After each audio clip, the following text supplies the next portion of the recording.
بسم اللہ الرحمن الرحیم۔ جناب ڈاکٹر آصف جلالی نے گستاخان ابو بکر صدیق کے جواب کے لیے جو جملہ استعمال کیا اس حوالے سے باغ فتح میں اجتہادی خطا، یہ اسے ایک مسئلہ بنا کر روافض نے تو بہرحال شور مچانا ہی مچانا تھا۔ کیوں؟ ان کا شروع سے یہ نظریہ ہے کہ ابو بکر صدیق معاذ اللہ ثم معاذ اللہ رفیق نبی، یارغار نبی،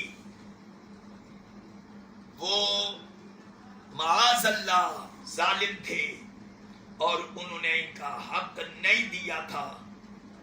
لیکن ہمارے اہل سنت و جماعت کے لوگ بھی ان میں جو چیز پائی جاتی ہے وہ یہ ہے، بالکل حقیقت ہے، بریلوی حضرات کہلانے والے صحابہ کرام کی گستاخی ہو، بے ادبی ہو، ان کے کانوں پر چوں بھی نہیں رینگتی ہے، لیکن اہل بیت مصطفیٰ کے حوالے سے یہ شیعوں سے بھی زیادہ تڑپ اٹھتے۔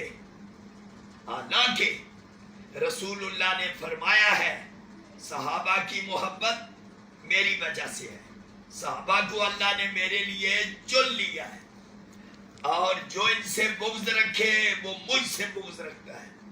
یہی بات سرکار نے اپنے اہل بیت کے بارے میں فرمائی ہے۔ دونوں کو چادر تطہیر عطا ہوئی ہے۔ سورت الانفال کے اندر لِیُطَہِّرَکُمْ، یہ اصحاب رسول کے بارے میں ہے، اور وَیُطَہِّرَکُمْ تَطْہِیرًا، یہ اہل بیت مصطفیٰ کے بارے میں ہے۔ رسول اللہ نے دونوں کو پاک اور صاف کر دیا تھا، اس لیے کہ آپ کی شان ہے وَیُزَکِّی۔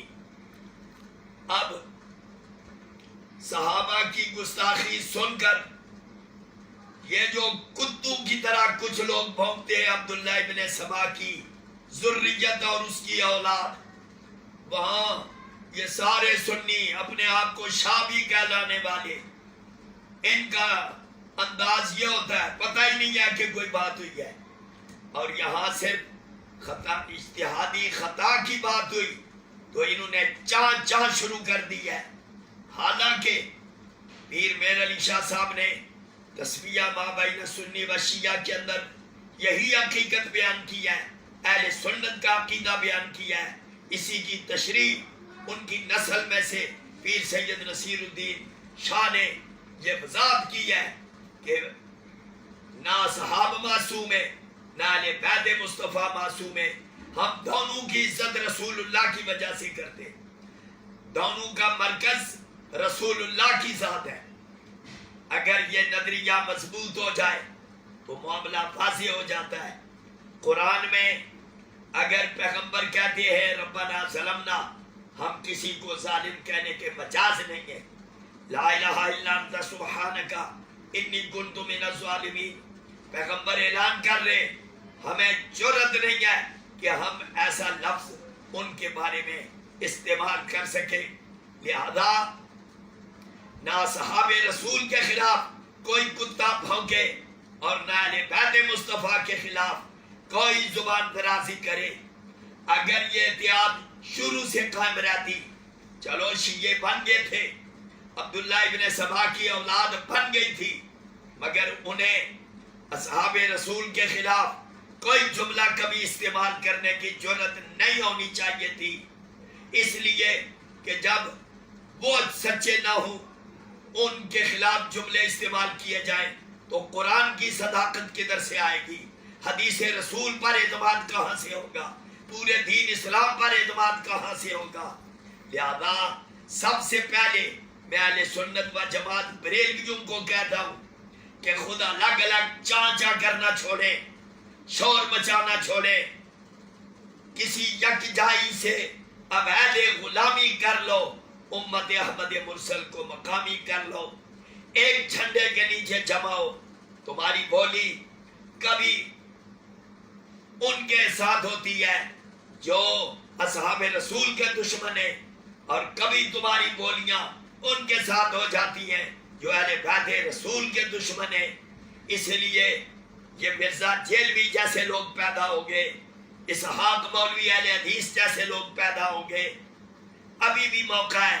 کرونے کا وائرس اس نے یہ جانے لے رہا ہے، اور ادھر تمہارے اندر جو وائرس پیدا ہو چکے، ناسبیت کا وائرس، خارجیت کا وائرس اور رافضیت کا وائرس، اس وائرس نے سنیوں کو تباہ کر دیا ہے. بڑے چلیں گے.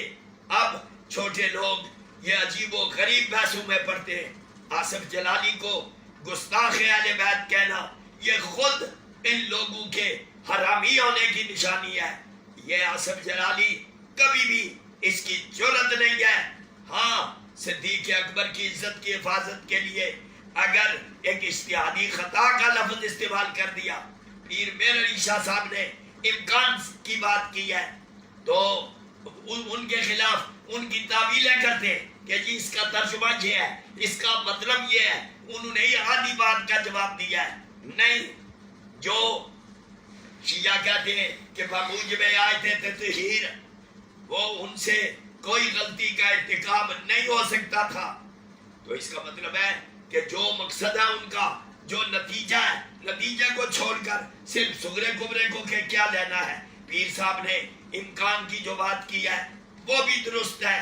اور آصف جلالی جو صدیق اکبر کی عزت کی حفاظت کے لیے اس نے جملے استعمال کیے، وہ دراصل ان لوگوں کو جواب ہے جو کتے جناب ابو بکر صدیق کی شان میں بھونکتے ہیں، اور خنزیروں کی طرح جو دم میں لاتے ہیں اور گردنیں ہلاتے ہیں ان کے خلاف، اور رنگا رنگ کے بہانے بنا کر ان کے خلاف جملے استعمال کرتے ہیں. میں اہل سنت و جماعت بریلوی حضرات سے کہوں گا کہ ایک جھنڈے کے نیچے جمع ہو جائیں، اتحاد کریں، وگرنہ تمہاری داستان تک بھی نہ ہوگی داستانوں میں. اللہ ہم پر فضل و کرم فرمائے. السلام علیکم ورحمۃ اللہ وبرکاتہ.